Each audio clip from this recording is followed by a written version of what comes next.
Well, thank you very much to Brand Innovators for having us and for Jason joining me today. Thank you. I know we're going to spend a lot of our next 30 minutes talking about talent and how you built your team up.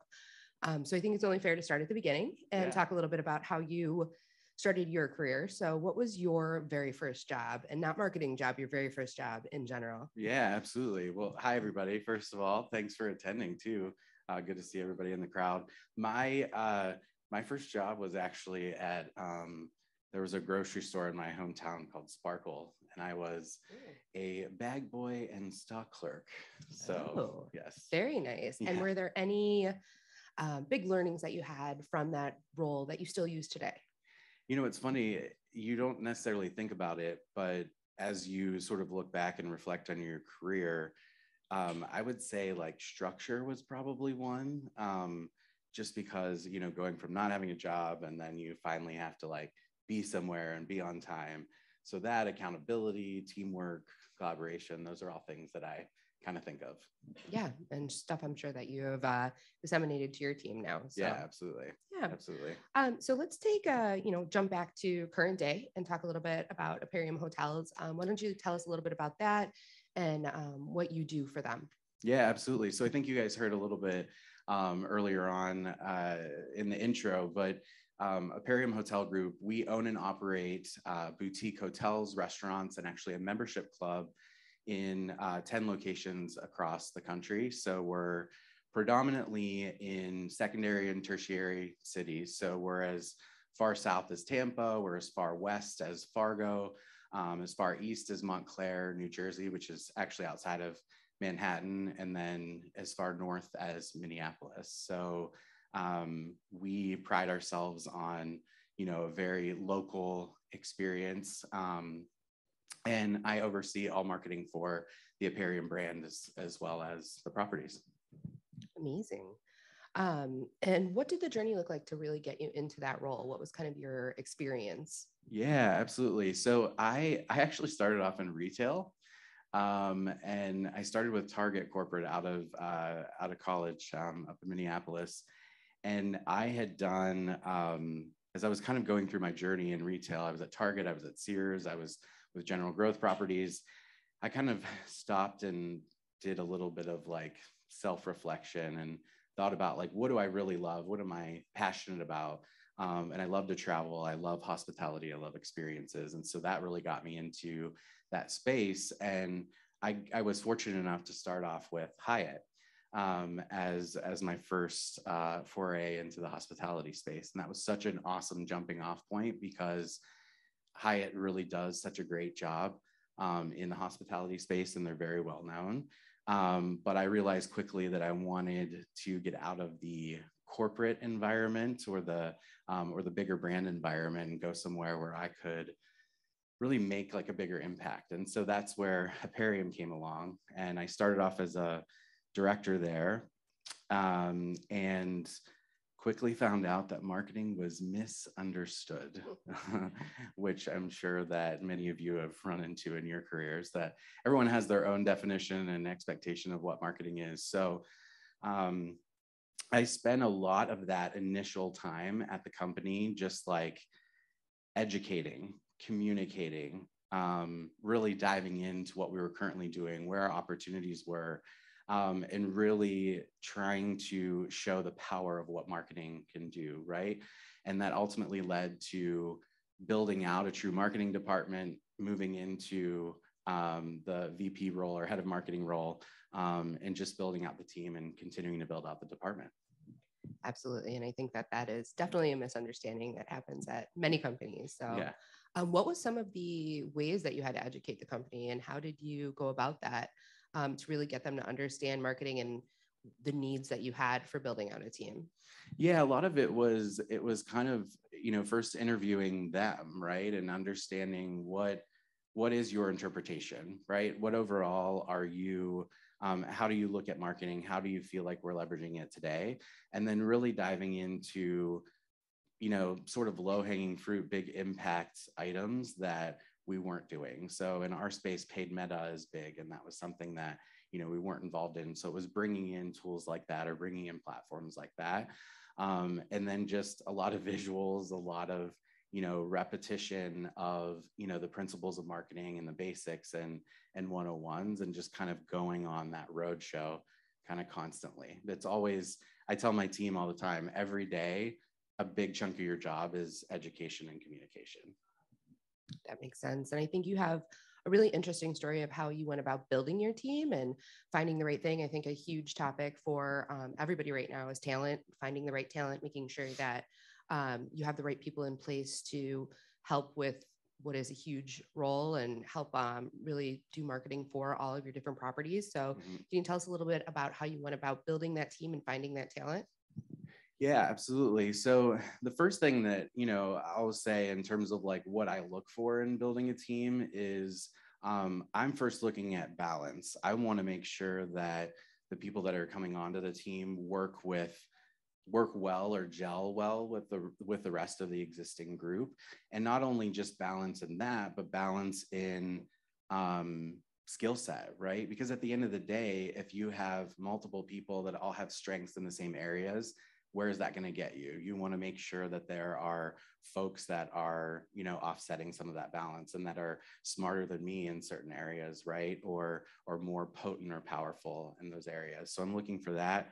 I'm looking for energy, enthusiasm, attitude, and initiative. Like those are the big ones to me. I feel like we can, people are teachable, right? If you can get them excited, if you can get them engaged, and maybe they're lacking a little bit in some of the skills, you can always bring that to the table. So those are things that I initially kind of looked for. But in terms of like building the actual team itself was sort of focused on business priorities. Like ultimately it was digital is such a big space for marketers in general, right? All companies, digital is huge. So it was bringing on, a head of digital, and then slowly looking at like, what are the largest channels that are impactful for our company. And so slowly bringing on somebody for integrated marketing, PR and communications, lifecycle marketing, evaluating, agencies, making sure they're as potent as possible, and really being an extension of the team. So those are all ways that, I really looked at building it out. Yeah. And I think that you had mentioned you went from a team of 1 to a team of 5 now, right? Yeah. And that all happened during the pandemic. Yes, it did. That's impressive that you were able to build out a team that large during that. What were some of the challenges that you faced while building that team out during the pandemic, especially in an industry that was hit so hard? Yeah, absolutely. Well, financials, that was a big one. So that was a sell. I would think hiring, as we're all challenged with right now. I can't think of anybody that's not having an opportunity in the hiring department. But I would say those were the two biggest ones. But again, it was sort of selling that vision of what marketing can do and how powerful it can be. And I think that was something that we were missing. We weren't able to support our existing infrastructure and our existing business. And so by really thinking about it as like, how will this ultimately benefit the company long term to provide that ample support that we needed, was really how leadership bought into it. That's amazing. Very impressive. What are some of the tips and tricks that you learned along the way, your best practices as you were hiring? Is there anything that you could kind of share with the group in terms of what worked, what didn't work when you were looking to hire this talent? Yeah. I have, my top 3, I would say, the first one is shake the unicorn mindset. And what I mean by that is, I think you've got to, when you walk into hiring a candidate, you've got to understand what your priorities are, right? And you have to understand, what are you willing to concede on? And what are you not willing to, right? What are those teachable moments? So I think that would probably be the number one thing that I would think of as far as tips go. I think another one is being flexible with the role itself. There was a role in particular that I hired for, and the title and job description changed 5 times throughout the process. And I ultimately was looking at it as like, I have this person that I think would be an awesome fit for the team. How can I make it work for them? And that's actually turned out to be like an awesome success, because he's like thriving and doing super well. So I think that would be, and then I think the other piece is like just working with candidates, at the end of the day, it's just as much about them as it is about you. And so work together, collaborate together. What's going to be the best for both parties interested? Don't just make it about you, the employer. I think that is very smart, especially in the fact that it's a job seekers market right now. I think shaking that mindset and really working with the candidates is a great way to go about it. So thank you for sharing that. Yeah, of course. What is your favorite interview question or your go-to interview question? I have a few different ones, but the one that I've been using the most lately is, what is your interpretation of the role? And I think that sort of speaks volumes, because it makes me understand like how well prepared they are, how much they've thought about the actual role and digested what it is. And then I can then fill in the blanks of wherever they sort of missed the opportunity or missed the interpretation. Okay, that completely makes sense. Yeah. So shifting a little bit to creativity, and I know that's at the core of Aparium's ethos and what they really stand for. Hotels done differently is your guys' tagline. So how are you guys doing it differently? What is your approach to set yourself apart from your competition? Yeah, a few things that we look at. So, hotels done differently to us really means like challenging the status quo.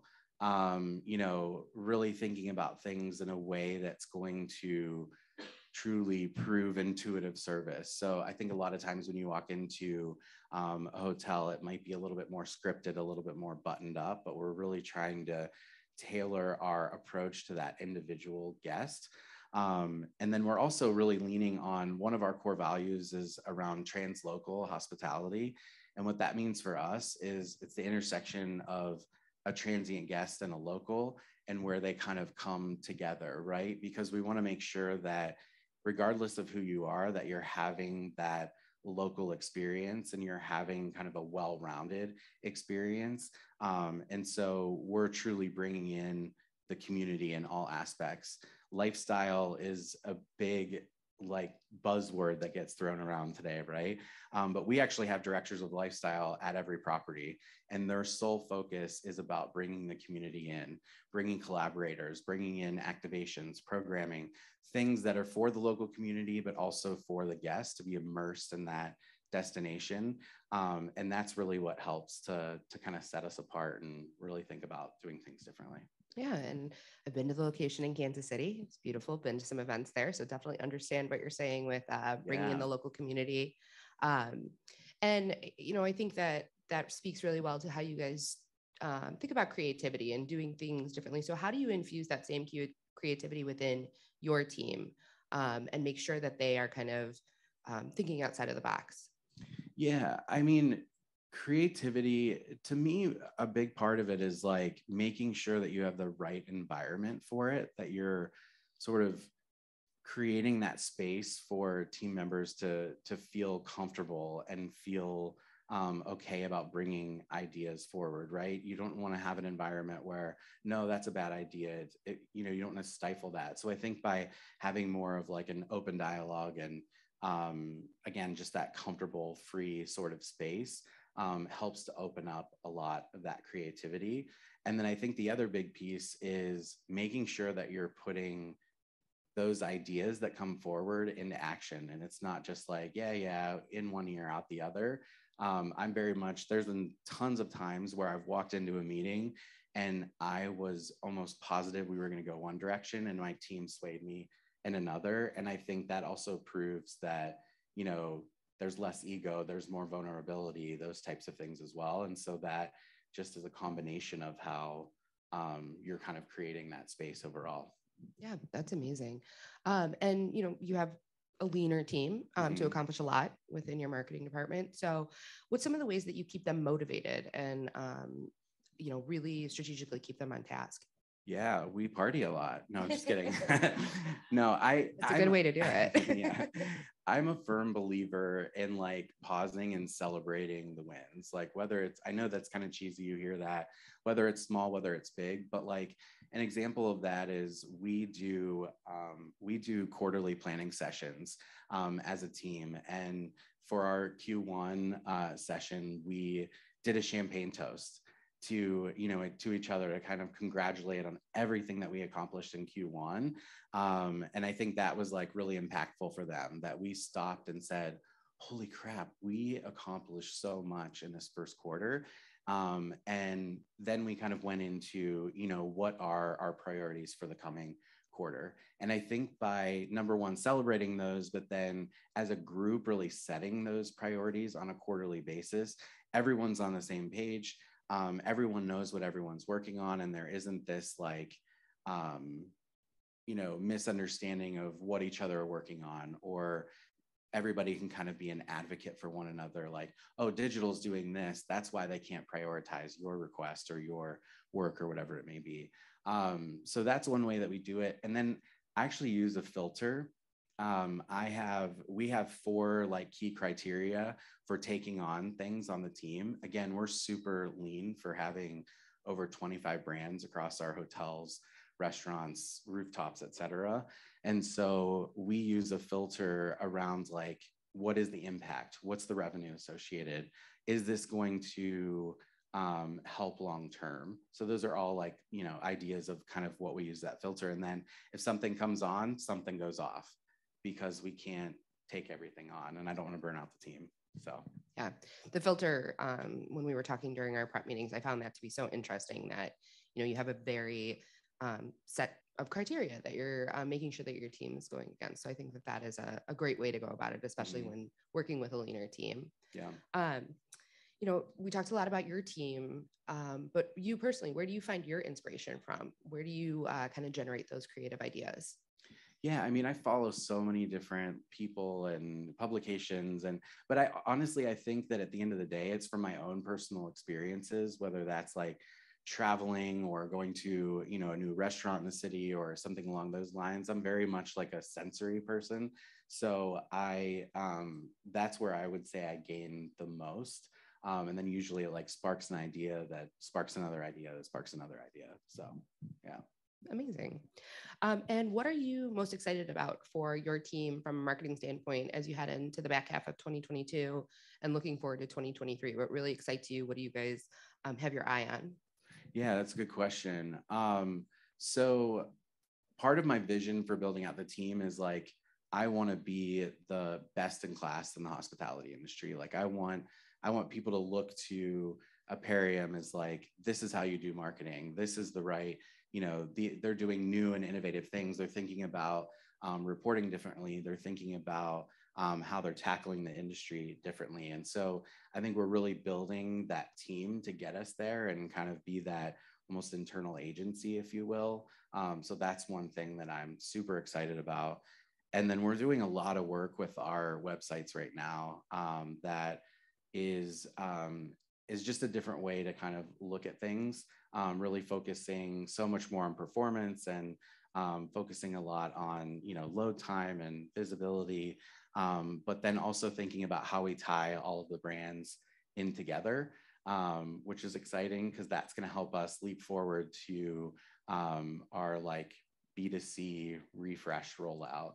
So those are things that I'm really excited about. Amazing. And I think one of the things that you also mentioned during our chat was the halo effect that your brand advertising has on each one of the brands and what the brands are doing or what each of the properties are doing for the brand overall.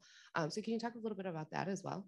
Yeah, I was on a call or webinar recently, and we were talking about halo effect. I don't know how much you guys all have dealt with this but we look at halo effect as like anytime that you're advertising or you're marketing, just because you're pushing people for a certain message or a certain product, we all know that they're not necessarily doing exactly what you want them to do, but because you have that top of mind awareness, you're pushing people into, say, for us, it might be another rate code, or it might be pushing them to a restaurant reservation. So really starting to measure when we run campaigns, how do we look at it differently in terms of the attribution to the actual thing that we're advertising or promoting, but then what does the larger effect of that campaign have on the business, right? Because like I said, it could be for us, it might be, we're trying to push a winter rate code, right?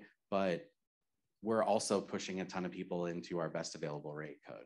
as well. So just kind of identifying, measuring, testing, learning, and figuring out how do we better get to the bottom of that. Yeah, and I think that makes a lot of sense for your brand and for each of the properties to kind of understand that better. So thank you for walking us through that. Yeah. Well, I like to kind of close out with some more like rapid fire questions and go over a few more like fun things. So what's your favorite hotel of Aparium that we should all check out? Are you allowed to say? Can I say that? That's like saying what's your favorite kid. Can I say that? No, Crossroads is I will say it's one of my favorites. Crossroads in Kansas City. It's just, I think that out of our portfolio, they're kind of hitting it on all cylinders, on all of our pillars. The service is incredible. It's just a great product. Wonderful outlets. I mean, they've got Lazia, which is this great Italian restaurant, a rooftop, so killer. Yeah, I know these are rapid fire, so I'll stop. You can keep going. And what is the most creative hotel experience we need to know about? Of ours or? Of yours, or if you have another one you'd like to talk about. So of ours, I would say during the pandemic, we transformed our suites into private dining suites. Which was really cool and got a lot of attention nationally. So basically you could rent out a room seated for 6 people. We had created these content videos that had the chef walking you through how he prepared each portion of the meal or each segment of the meal. And that was just an incredible, like we had a wait list for weeks on that in Minneapolis. That was a pretty. It sounds amazing. Yeah, that's a great idea. Cool. And then one of the things that we found out about you when we were chatting and doing our research on you is that you are a Bloody Mary enthusiast, and we're heading into the long holiday weekend. So I think you're going to have to share some tips and tricks for Bloody Marys. Tell us what your favorite Bloody Mary in Chicago is, so people can go check it out for the long weekend. Yeah. Oh, okay. So I would say as far as like tips for a Bloody Mary, booze to mix ratio is very, very important. You do not want to have too much vodka in your mix because it overpowers it. You want to taste the mix, right? Like that's a very important one. As far as right now, my favorite is actually Little Goat Diner in the West Loop. Okay. They have a really solid, I don't know, it's just like a really kind of savory, just a really good balance of their mix. So it's got a little heat to it, but yeah, it's one of my favorites. What's your favorite topping? Because I know sometimes you can get a whole meal in them now. So yeah, depending on where you go. My favorite, I mean, it's important to have a pickle to me. Like I want to have a pickle. Yeah. I love it. Amazing. All right. Well, we have about 5 minutes left, so we can open it up to questions. If anybody has any questions for you about Aparium or about Bloody Marys. Yeah, I'm open to anything. Yeah. Okay.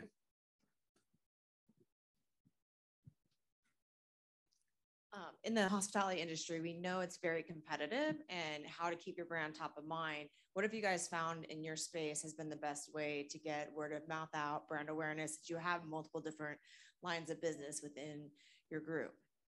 Yeah, I mean, it kind of depends on that challenge. I mean, we actually use a lot of influencers, to be honest. Like because we have such fun, like cool, unique properties, we get a lot of requests around influencers, and social media is a big part of our business, as it is for a lot of businesses, but we really lean on them because it's kind of this like ongoing constant stream of getting us out there. And if you think about it, to me, next to the website, social media is the next most visited for planning your trip. And so that's such an important piece to tell that story and stay relevant. So that's what I would say we lean on the most for.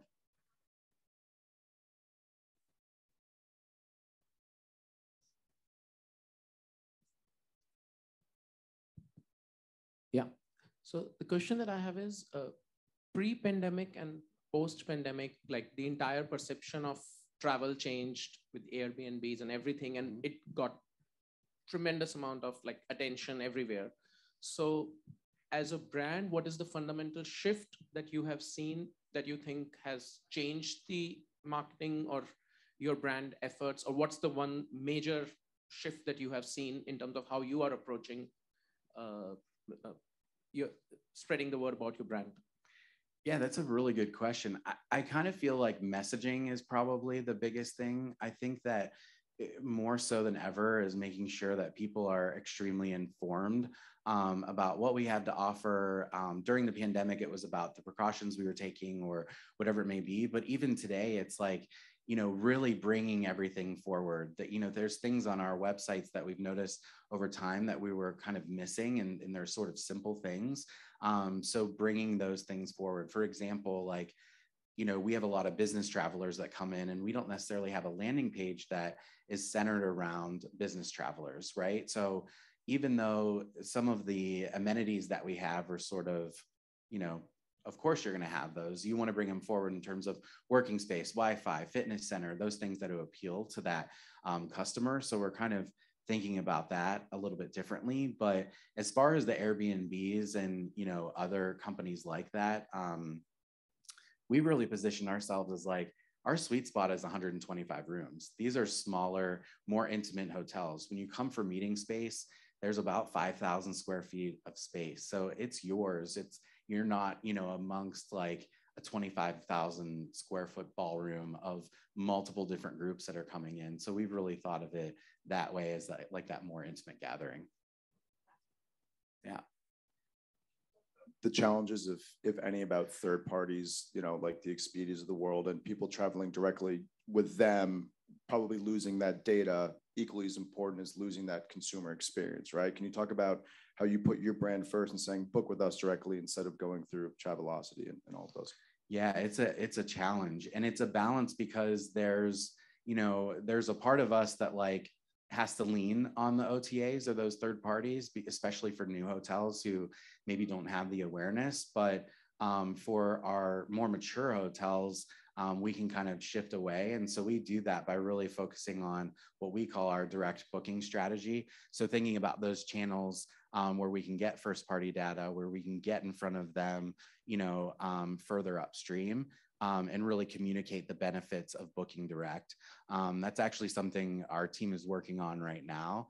Not that it's a new concept, but why should I book direct with you? You know, there's lots of reasons. Flexible cancellation, you know, better amenities, better, you know, there's certain service things that we can tweak a little bit differently because of the stipulations that are with the third parties, the OTAs. So really trying to bring that to the forefront, but it's a constant battle. It really is. And they're aggressive, for sure. Amazing. Awesome. Doesn't look like any more questions. Well, thank you so much. Yeah, thank you. This was great. Yeah. Thanks, everybody.